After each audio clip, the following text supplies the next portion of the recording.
Namaste, Shivaprakash, and welcome to the program Light on the Path. Thank you. Through our conversation, we would like to throw some light on the path you have traveled in your life so far. And we hope that this will help others to see some light on their path too.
Won the Karnataka Sahitya Academy Award for his play. His English works are Incredible India, Traditional Theatres, I Keep Vigil of Rudra, The Vachanas, and Everyday Yogi. H.S. Shivaprakash has been honoured with several prestigious awards and felicitations. Kusuma Raja Rashtriya Puraskar, Karnataka Sahitya Academy Award for Poetry, 4 Kannada Sahitya Academy Best Book Prizes, Sangeet Natak Academy Award, Ministry of Human Resource Development Fellowship for Kannada Literature, Honorary Fellow of School of Letters, Karnataka Rajyotsava Prashasti, and Sahitya Academy Award. Come, let's now take a sneak peek into the life of this great poet, H.S. Shivaprakash.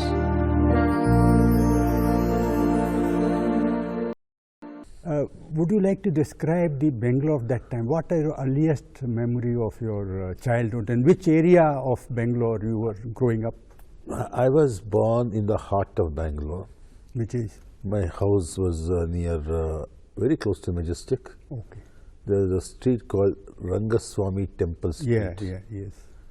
Between Vadepet, one end, and Avenue Road on the other. Okay. And I remember it as a very idyllic place. That time? That time. There was a temple towards the Avenue Road end. It's called Anjaneyan Devasthan. There was also a Vishnu temple. Okay. So during spring season, there would be this Rathotsava, car festival of the deities. Okay. And we boys would gather on the other side of the road, and we would soak yellow leaves, you know, those gulmohar flowers into that water. Okay. And we would have a sacred bath to celebrate this event. Okay. And secondly, Karaga. Same area. Karaga is the typical Bangalore festival, and in my Karaga would place that Shakti who carries Karaga would pass through many important streets of Bangalore. Yes. One of them was Badepet. Badepet, yes. So we would go and sit and stand on the second floor of buildings and watch this Karaga pass.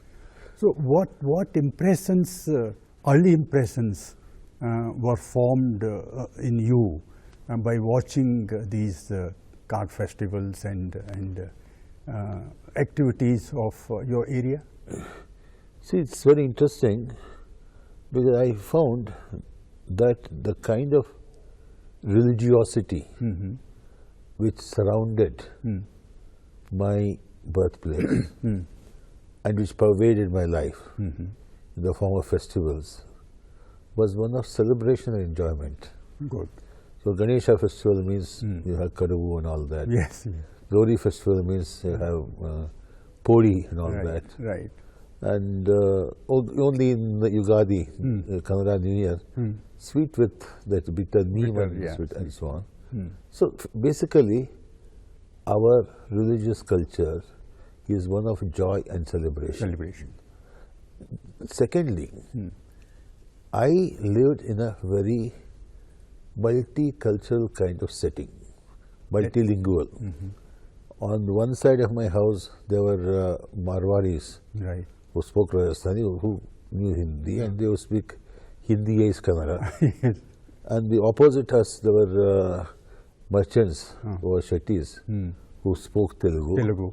On the other side of the house, there were Tamil coolies and some tailors who spoke Marathi. So I was brought up in the multi. It was very interesting.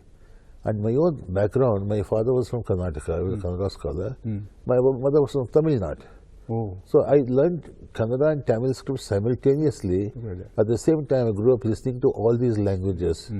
Only English was missing in my childhood. Right. Okay, when did you start going to school and where was it and what type of school? The earliest memory I have is I was put to some Shishu Vihara nursery school in Gandhinagar. Okay, again just nearby, just across the KG road. Where this Annapurna restaurant is somewhere there, there was this school. So every day the van would come to pick me up and I would You used to go in a van, not walk or something? No, it was quite a distance in those days. And then a lot of boys would, girls would go in that van. And I would always say I was against going to school. I hated school. Why? Because something I don't like this, too much disciplining. I want to be free. I preferred playing ground than school. So I preferred, allowed people singing bhajans, but I didn't like worship, formal worship. So because I was that kind of anarchist from my childhood. Right, from childhood. In that's anarchist, not in the pejorative sense of the word. Freedom-loving kind of person. I could function best when I was not forced. Free, liberty, out of your own will. Yes. Luckily for me, I didn't go to the kind of schools that children go to schools these days. When they carry so many bags and notebooks to school, they look like Christ being led to his crucifixion. I would have said no to that kind of education. That's side, yeah. It was playful. My schooling was playful, and then this was too far. Then we were put to one school very close to my house, that Pune in Chitra school, near Badepet. Pune was supposed to be Tipu Sultan's diwan, and Tipu Sultan said if he had these Chatras, hints in the name of his own name, Hindus would not eat it, so he gave it Puneya's name. But basically it was supported by... It was supported by Tipu. That's what the legend goes. And I went to the school. It was a government school. Teachers would come and ask you some work, and they would go to sleep. And if anybody disturbed, freedom. If you disturbed the sleep, they would get up, take a cane and beat us up. So when I was in second standard, the third standard, one teacher got angry with me. He beat me up, and then my father came. I shouted at him. He got him transferred to another place. Oh, I see. And got me promotion, double promotion. So your father was influential. He was influential. I see. In getting people punished. Any particularly influential or memorable event or occurrence in your childhood? There are some painful occurrences. I see. My mother was a victim of my father's tyrannical patriotic treatment. I don't want to go into the details. That was very painful. Yeah. And the most painful thing in my childhood, poignant and painful at the same time, is the way my mother was slaving and sweating every day. For the family. Because my father was an influential, a lot of people come to our house. And whatever time, with respect to the number of people who came, she had to prepare food for them. The drop of my face, and so many people come prepare the food. She had to do it. Yeah. Night or day, she had no difference. She had no rest. And still, she did all this with a lot of patience and perseverance, which I found very amazing in those days. Even now in those days, now I think I find it very irritating. If men are tyrannically patriarchic, women have also co-opted this kind of thing. No, but did they have choice? I don't know. Choice can be there in any situation. When Jean-Paul Sartre said, even during the Nazism in France, people had choice. They could have honorably committed suicide. Yeah. The moment they decide to live, they had to choose. Yeah, that way. So we are condemned to choose. Yeah, that is the existentialist philosophy. Yeah. And I don't know how much, say in terms of your mother's situation. Now one wonders what choices were there. I know in those days women had very limited chances, because she was, before she got married to a 50-year-old man when she was 16, she was a school teacher. And she's the one who instilled, though my father was supposed to be a literary figure, it's not him. It's my mother who instilled my love of poetry and stories, literature. What type of poetry or stories, I mean, you learnt or see, my grandmother is a very important figure in my childhood. Okay. She was a mine of folk tales. Folk tales, which is reflected, I think, in many of your poems and other writings. And every day she would make up a new story. Make up, you say? Because she would tell the same story differently every day. Okay. And then she had a wonderful sense of humor. Oh, very good. And she was not a very reverential kind of person. She could call a spade A spade. in the name worse than a spade. Okay. So she's foul-mouthed also. Okay. And rustic sense of humor she had. And see, I saw these two contrasts. My mother was a submissive, servile woman, humble and sometimes bickering. And so on. My grandmother who would take things into control. Because my grandmother told me the husband died when she was 20. Husband died of plague in those days. Plague. Okay. And then my grandmother had to take care of the 3 children. My father and a sister and another.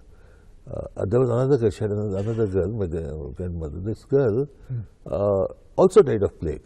Okay. She was a school teacher in those days. She also died of plague. So she had fought every inch of her way, and she was a strong woman. But my mother was from yes, so you had two contrasting images of women in your childhood. Yes. One is Ghora, the other was Aghora. But did you try to sort of choose any one of the model, or I mean consciously in those days? Now you can say consciously I chose my mother. You chose, but after many years I look back. I should have chosen my grandmother, because this image of the mother I projected on the women who came into my life and things didn't work out well. If I projected the image of my grandmother, who was earthy, rustic, not mincing her words, Yeah, it could my have been life different. experience would have been very positive, and maybe I had a much better relationship with women, not only with lovers and so on, with all kinds of women with whom I have Yes, friends, one daughters, comes this kind of in contact with relationship, many teacher people. student kind of relationship. So this image which is being perpetuated in the contemporary Indian mythology of the submissive, servile woman, always waiting to be ordered about by the husband, which many women also, even these days, Co-opt. buy unconsciously. This has ruined man-woman happiness in In this our country, I think. But we should show, and now I am happy that a lot of great works of fiction are doing it, like Rudali and so on, Devanur Mahadevas, Rudali, etc., where we have this kind of women, proactive, fighting. I'm happy that you have brought out these points in yes. this conversation. Okay, going back to your this thing, when did you do your high school and from where? I see, when I went to school, I wanted to go to convent school. Convent you wanted. I wanted to go to St. Joseph's school. My father said no, because if I put you there, these people will teach you, make you eat eggs, Okay. and they'll make you drink alcohol. You were pure vegetarian. He was a vegetarian, and I said no. Then he put me to government schools, and then high school I went to Central High School. Central High School, okay. It's again, there were two schools in those days which were called rowdy schools. Which One was Fort High School near the city Okay, market. Chamraj. Second is my school. Okay.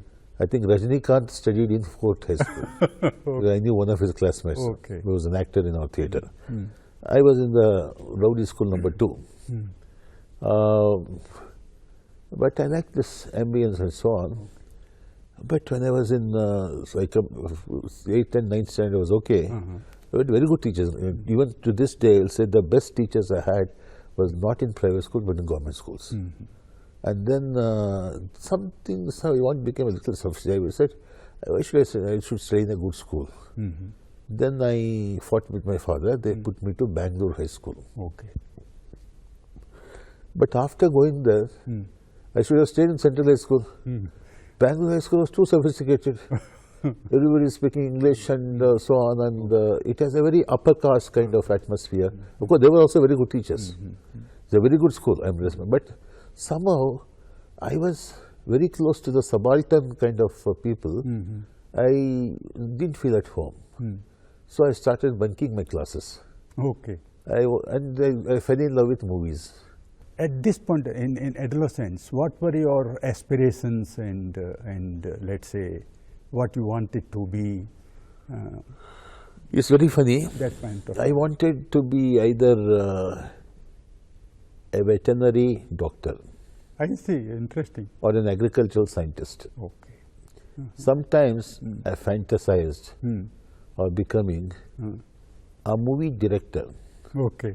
never an actor, Director. director. And also I wanted to own a movie house where I can watch movies day in and day out without paying for it. As much as you want. Yes. Okay. So these were my and another ambition that crept into my mind later was to become the world-class wrestler. Ah, I wanted to become a wrestling superstar. so there are many things actually. Many things. Many choices. Yes. Okay. But by this time, by the time you were in high school and you had developed some reading habits or it was just going... What? reading habits. Reading, yes. It's very unconscious and I don't like bookish people to this day. But when I took to when I joined this honors course, English and English literature, in those days, because somebody said in those days, if you get to do your MA in English, you get a job easily. Right. Those days it was like that. The moment you produce your MA English, you will get a job. when I went into this honours, and then I joined this, then I started reading a lot. It's not because I was keen to learn literature, I wanted to improve my English. Okay, so you were reading English. English. For English I was reading. What type of books were you reading? Most of them teach yourself English. And my Bible was one book called some grammar book by Daniel, some base about somebody. Okay. Because Ren and Martin, Martin. I wanted to become a great linguist, that ambition. Okay. So I took a lot of grammar, linguistics, because I wanted to speak perfect English. And books on English pronunciation, phonetics, etc., etc. But in high school you were reading those things? No, when I came to college. And gradually, somehow this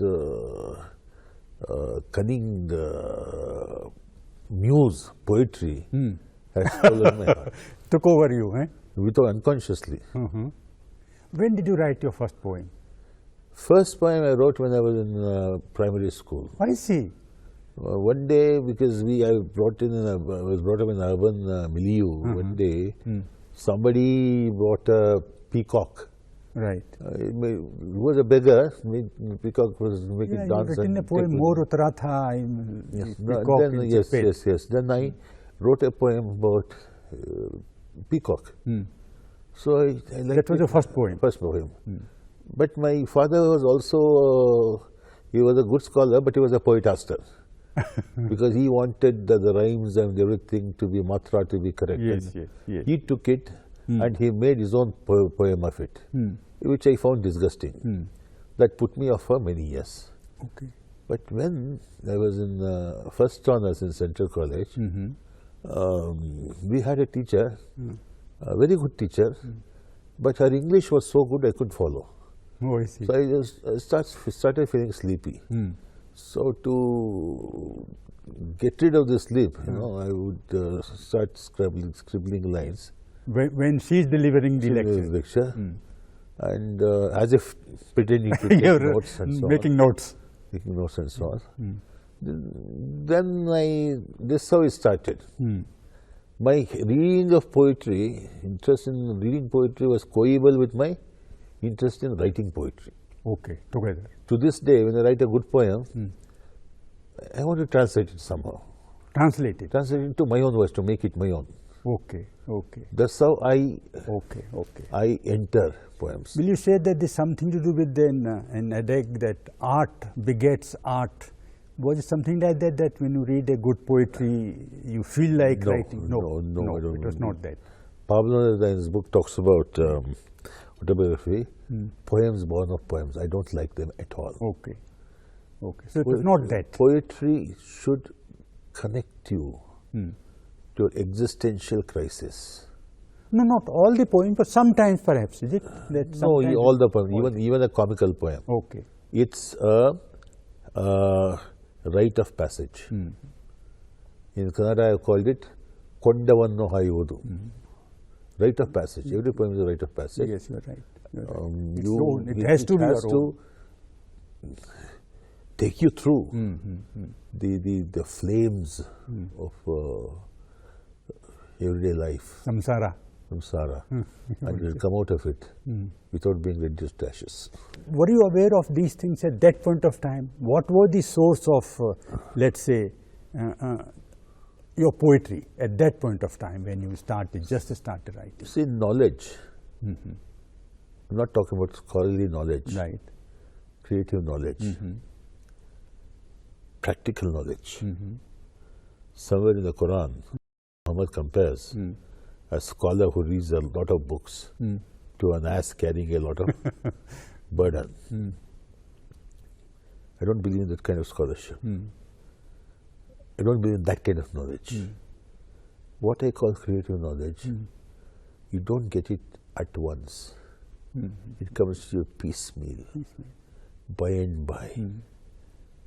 And after a considerable period of time, it coalesces into a kind of knowledge that one can articulate. Okay.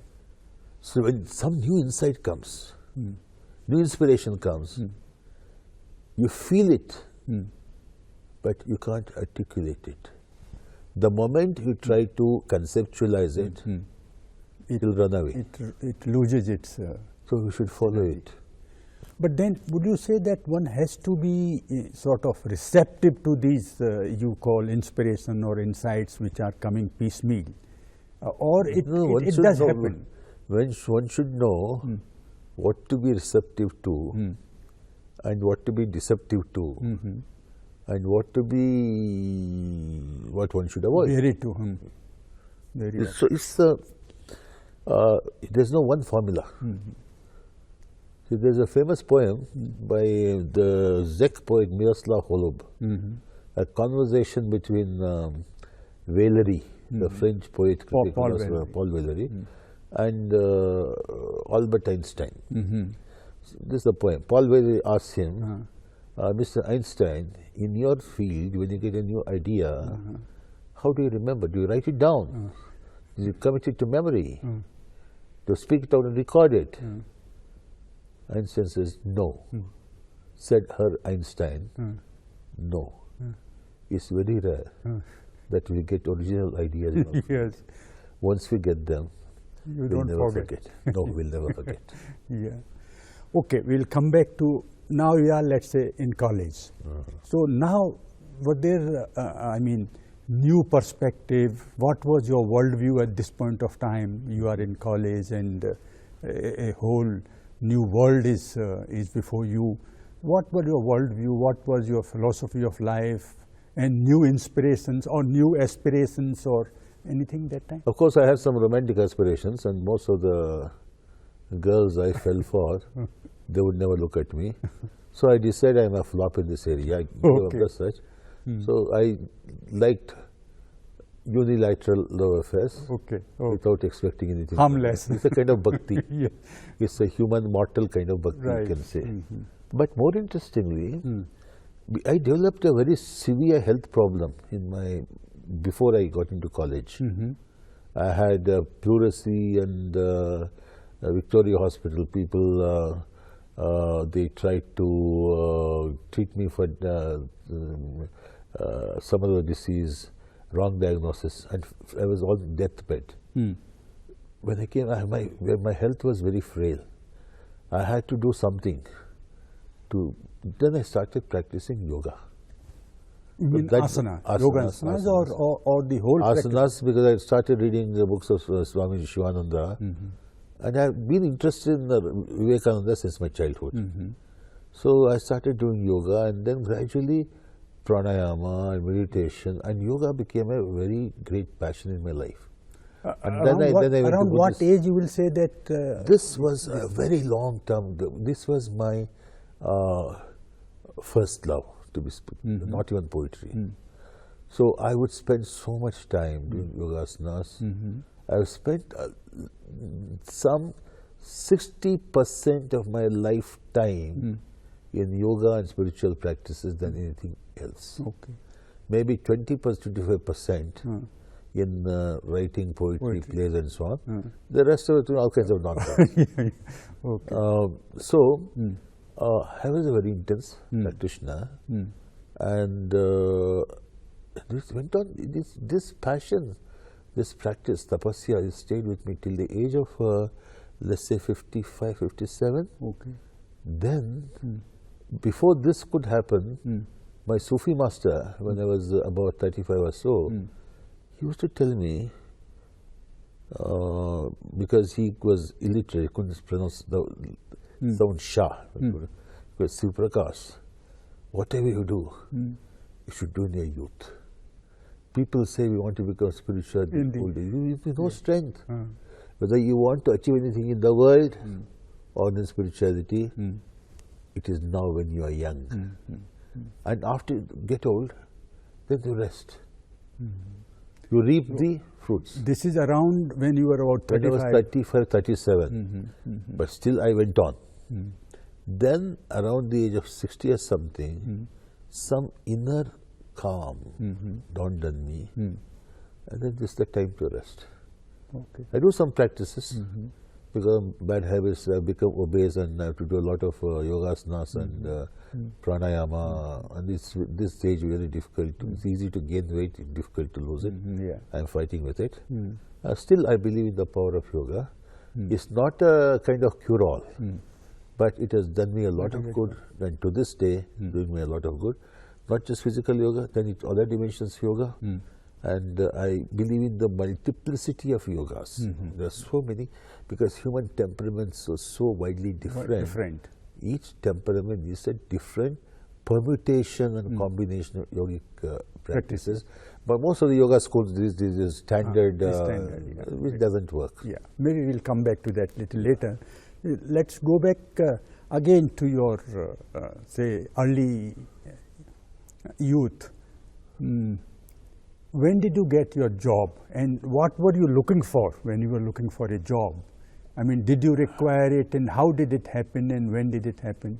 See, after I completed my master's in English. Now, how did you choose English?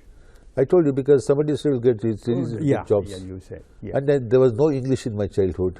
So that was still. So it was like falling in love with a foreign woman. Okay, it was that kind of thing. And then so my father when did you do it, masters in, and from where did you do it? In Central College. Central College. And the last semester I went to the new Gnanavarti campus. Yeah, so that was early 70s. In 73 I completed my 75. 75, okay. 73 on 75. And then you were looking for a job. I didn't have to look for a job. The moment I finished it, I got a part-time job in KLU Society Union College. I started teaching immediately. Okay. And within a year, immediately after that, I got a full-time job in Kalpataru College, Tiptur, where I worked for about 5 days. Okay. In the meantime, I got the government job in college education department. So I reported to Government College, Tumkur, where I worked for about 10 years. That was the most creative period of my life. Okay. Then I came to Home Science College and Bangalore and Maharani's College. Till 1997, I was in Maharani's College. Then I went to Sahitya Academy and Deputation. Then I went to JNU. Okay, okay. But I would like to know that, you see, when you got the job, and the feeling you get when you got your first salary. Can you recall what type of feeling you had, and what did you do with that money first when you got it? I tell you. See, my father wanted me to become a bank officer because my father was very close to the general manager of Vijaya Bank those days, one Sundaram Shetty. So I'll talk to him and get you a bank officer's job. And many people say it's a fantastic job. But I said no. I want to be a teacher. So I mean, you were quite clear about it? I was very clear about it. Because I want to teach poetry. I want to teach literature. Right. And then English poetry or poetry per se? Poetry per se. Particularly, I was very fond of romantic poets, Wordsworth, Coleridge, and so on. And mystical poets, William Blake, and so on. But who were your favorite Kannada poets or writers? See, that time? I started, though my house was full of Kannada books, ancient, medieval, modern. My passion for Kannada literature was only after I started doing English MA. Okay. Because many of my teachers were English professors writing in Kannada. Right, yes. Lankesh and Anantmurthy was never my teacher, but with whom I had that kind of relationship, Chandrasekhar Patil and so on. So I wanted to continue the same tradition. Okay. And B.M. Shrikantaya, the so-called father of modern Kannada literature, so-called father of modern Kannada literature, was also a professor of English. Adiga also. Adiga, so was Adiga, who is my poetry guru undoubtedly. But there is a tradition of modern Kannada literature written by English professors, and though I have now grown more fond of that written by people from other backgrounds, like K.S. Narasimha Swami, for example, Puthi Narasimhacha, for example, Bendre, for example, and Kuvempu, for example, and so on and so forth. So I wanted to follow the example. And my father was a Kannada scholar, don't forget this. Yeah. So I could connect to, and there was since my childhood, I was brought up reading the Vachanas.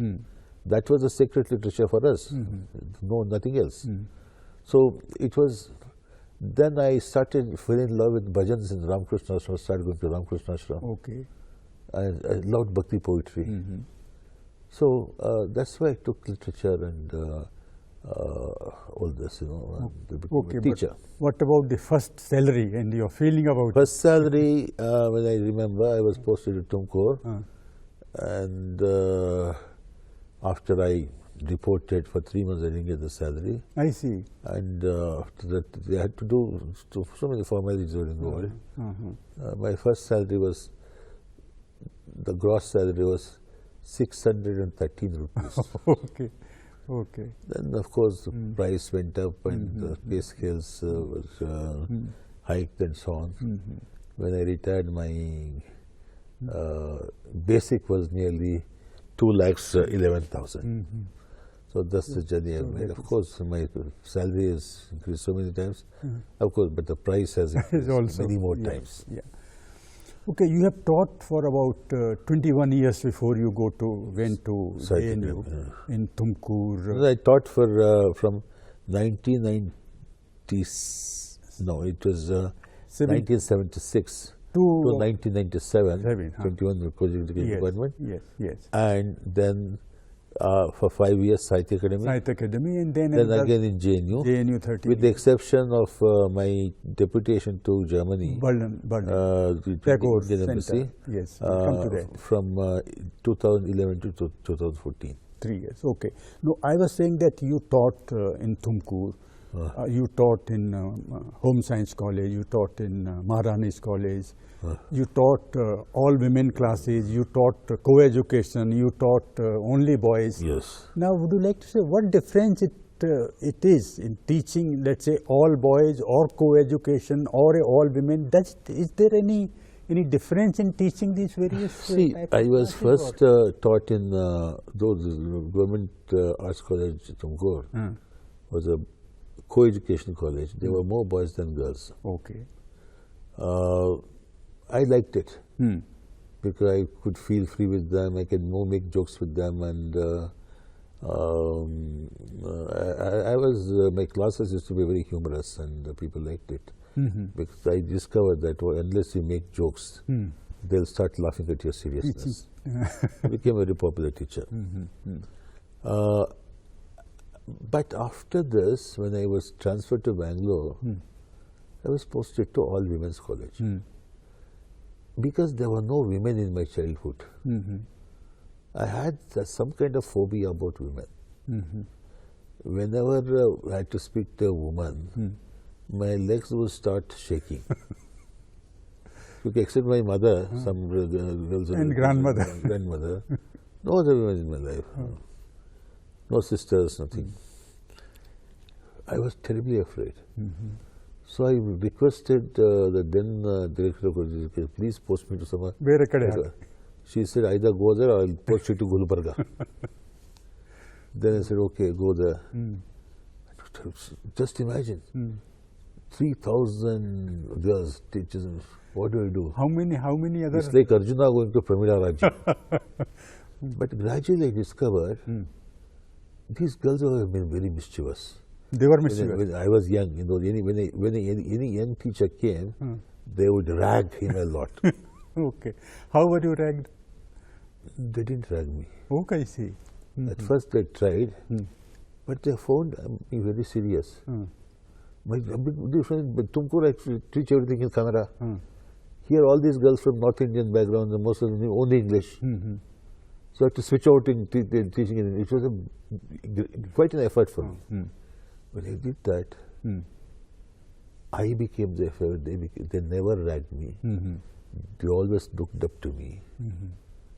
And I was the only young teacher, male teacher, who was not ragged in the college. Okay.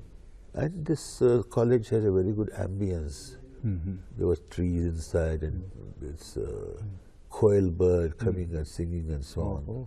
Good. Some of my best poetry I wrote. It was a very quiet time, and very good colleagues. And creatively, very creatively and so on. Okay. So I have two extremes. But when I go to JNU, another kind of teaching again. I was going to because my teaching is always, subaltern and somewhat making jokes. I believe in commonsensical way of teaching than too much theory. In Jain, it has to be different. Different. Okay. So I adopt my teaching again. I could do that. Okay. So I can teach at any level. I depend Any level and any class. Any kind of. Any class. And that helped helped me to shape different poetic idioms. Okay. Okay. Yes. That's interesting. I don't write in one style like many modernists in Kannada did. They were masters of style. The modernism is all about style. Right, right. I don't believe in style. I believe in substance. And we have to have different communicative strategies.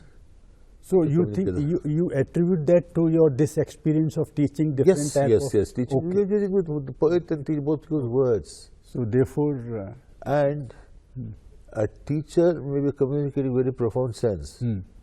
But students have to, they have to tell us. Yes. If a student walks out of my class, I don't blame that, I blame myself. Same as in theatre, if a spectator walks out, that is my problem. In a poet's meeting, if somebody yarns when I'm reading a poem, that is my problem. So it's my job to engage, develop effective and diverse communication skills. And that is reflected in your poetry also. Yes, in my poetry also.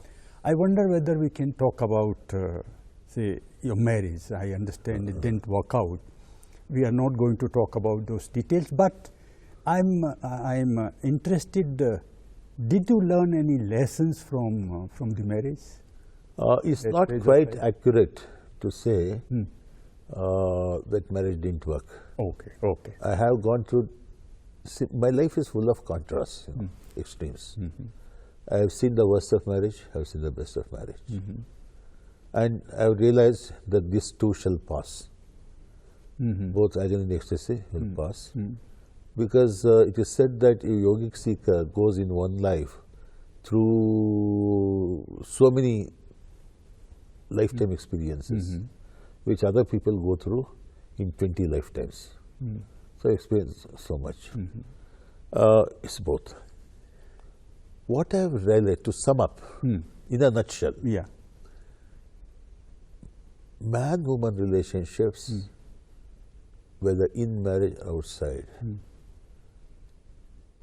do not work out most of the times, except for some time, because of the patriarchic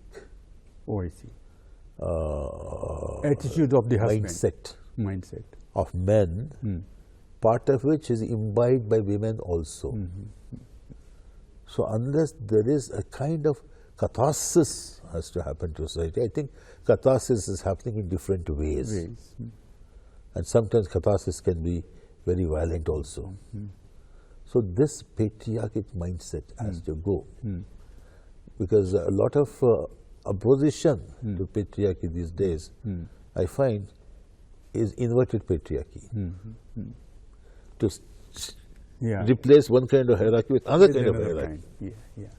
But the balancing has to... It has to be balancing. Balancing has to harmony. So what I learned from marriage and also my life experience, in my youth I believed in conflictual approach to experience. Revolution has to happen. Oppose somebody. Even sometimes that fighting habit comes back to me. But I realized this has created so many negative experiences in my life. Even today in my personal life, in the country, in the world, it's better to have a non-conflictual mode of understanding and living. Okay, that's I mean, nice of you to share with us your what views on this Tantras issue. is called Madhyama Dasha. Okay, let's come back to your poetry. When was your and poetry and creative writings in general? When was your first book published? And my first book came out soon after I completed my masters. It was Milarepa. Milarepa. collection of poems. Collection of poems. So one of the poems became a very famous poem because it was picked up by my guru Gopal Krishna Diga, published in his journal. I am told that is the poem which established you as a Kannada poet. To some extent. But when my second book came, there was a poem, Made Bidda Neladalli, the poem Samagara Bhimava, that became a kind of the cult poem in those days. Young people all over Karnataka. Which year you remember? That was after I was transferred to Bangalore. It's around 1983. 1983. Okay. And then in the meantime, I'd written during the emergency, which was a poem against emergency dictatorship called Singirar Sampadane. Of course, I wouldn't write about these things directly. Yes. I would go to history, mythology, and so on. And folklore. Folklore, etc. Samagara Bhimava, and then another poem called Murala Shankaradeva. So these were the poems which kind of established me, which is not a very good thing for a poet to happen. Because then the danger is your readers start expecting you to repeat the same success, and poets fall into that trap. I will not fall into that trap.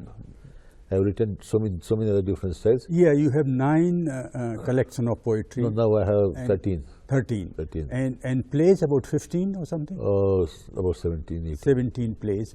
And critical work, 3 or 4. Yes.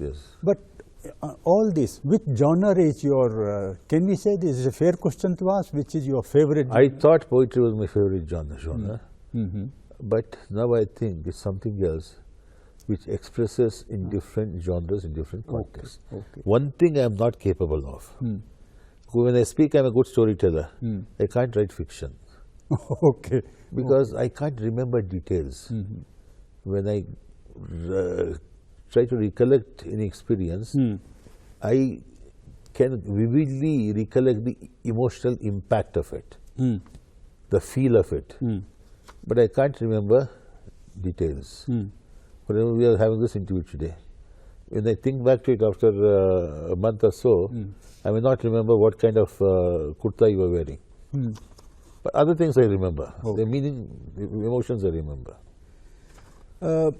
Yeah, you have written so much and over so many decades, and so many awards and recognitions have come your way. Sahitya Academy, Sangeet Natak Academy, Rajyotsav Award, and so many others. Which recognition you think you value? If none of them. All right. If award comes to you, that's fine. All right. And I would have said no, but I am not very rich, so it brings me some money, so I accept it. Then what about if the awards are not so important as far as creativity is concerned, or you personally you are concerned, but what is important is a lot of people should read me. I challenge somebody to make a survey of readership in Karnataka. I have greater number of readers, fans and imitators than people who won bigger awards than me. No, and when I tried, so that is more satisfying. For example, to you that more people when I started writing my columns in Prajavani, my columns, because people who have not read my poetry, they read my columns. And people who watch my plays like Montes Swami, they don't know my poetry. So I reach out to my readers, my audiences. I prefer to call them audiences than readers. Because I don't think ultimately poetry doesn't have readers, it has audiences. We don't read poetry, we resonate with poetry, we feel poetry. We taste, to use the term from Aswada. It is Swadhya. It is taste-worthy. So I do it in different ways, and what more do I want? No, then tell me. And also, not only in here, when I go to far-off countries, in Latin America, for example, in Europe, the moment my poetry is translated out, people respond to it as if it is their own. And one of my plays, Madari Madaya, which was translated into English, which the great Manipuri director Kannada took a lot of interest in. He gave it to one director from Assam, a Rabha director, Shukracharya Rabha. When you read the play, you think this is our own the story of our tribe, Raba's story. And he makes a production of it, which won a lot of recognition in the Raba language, which I never knew had existed anywhere in the world.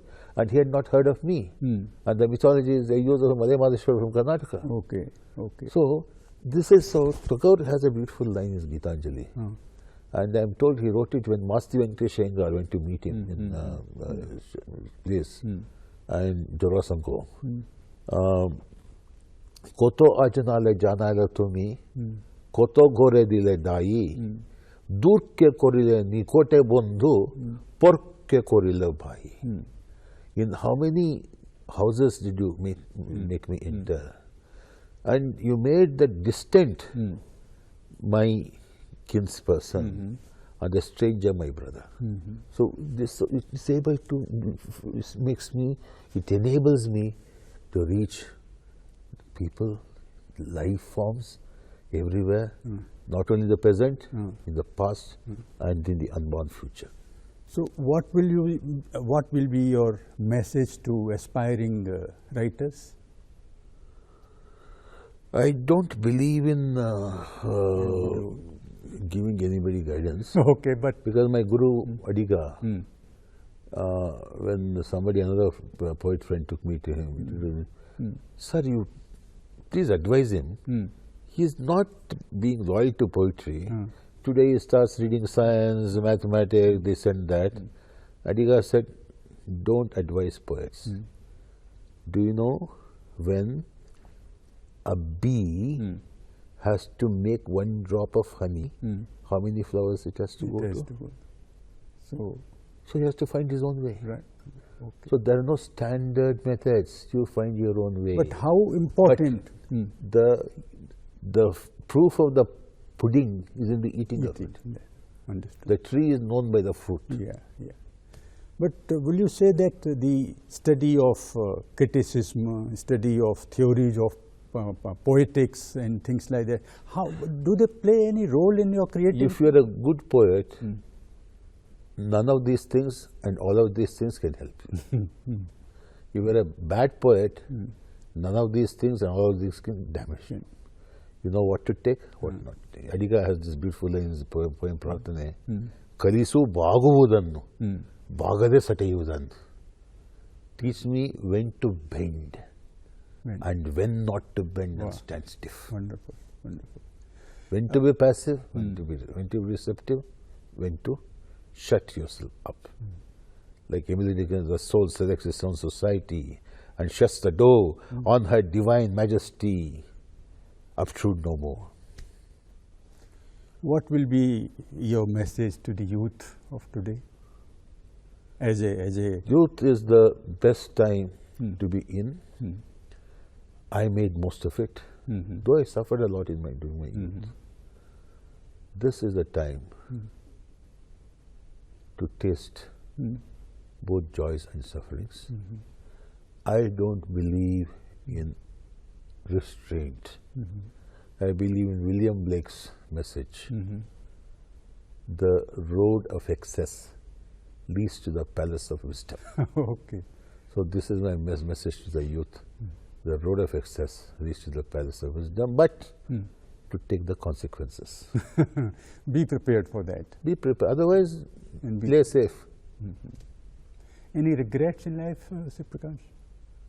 Except that, one regret is, if my image of the woman inside me, in which Jungian psychologists call my own anima, had been my grandmother, robust, fighting grandmother, of my passive, submissive, uncomplaining mother, or just grumbling mother. That's the only regret I have, nothing else. What did attract you to spirituality in the first place?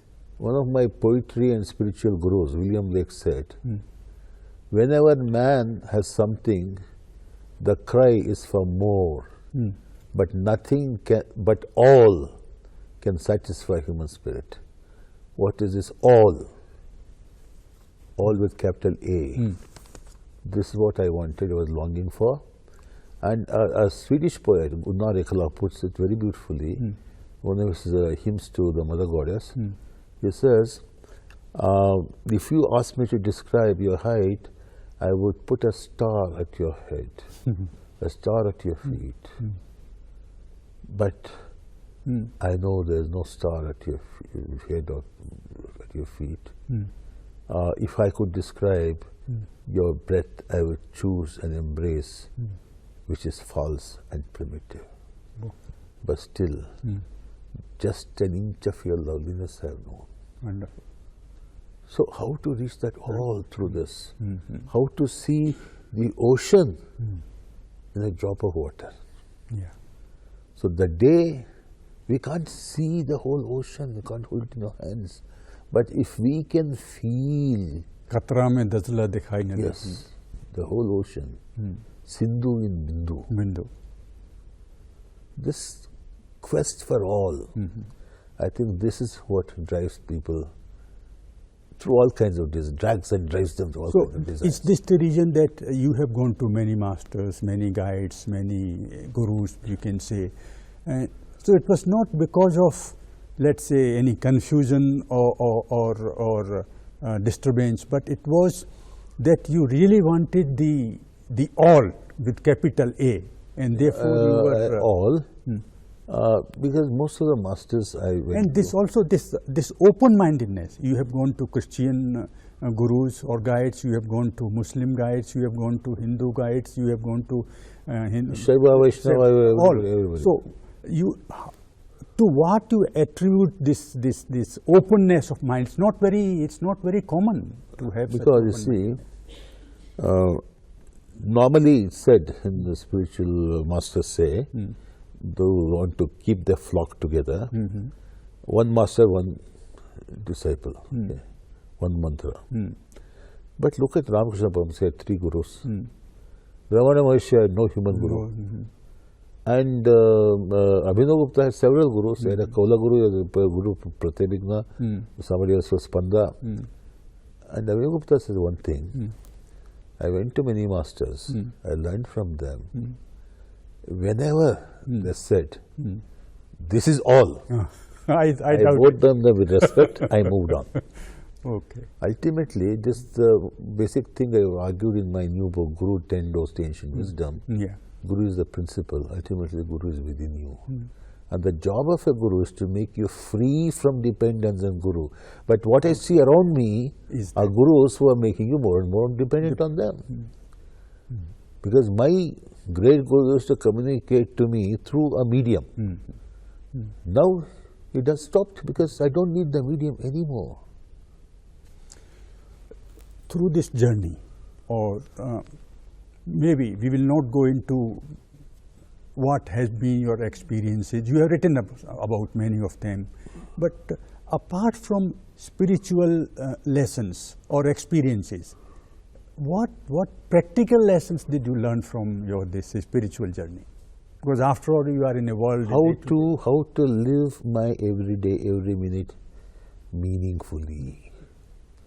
Supposing I am ill today, I can spend the whole day cursing my fate, filling my thought with putting blames on other people, putting blame on America, CIA, or some caste, upper caste, lower caste, some enemy, and so on. That's one way of doing it, passing the buck. The other thing is to realize this has come, how best I can make use of it. I can meditate on illness. Anything can become the object of meditation. It's not just spiritual things. Even the most horrible thoughts that come into our mind can become objects of meditation. So, if you have that spiritual attitude, openness, then anything can become spiritual. Otherwise, even so-called spiritual things can become very selfish and mundane. Thank you, Shivaprakash. May you get what you are looking for through your creativity and through your spiritual journey. Thank you. Thank you.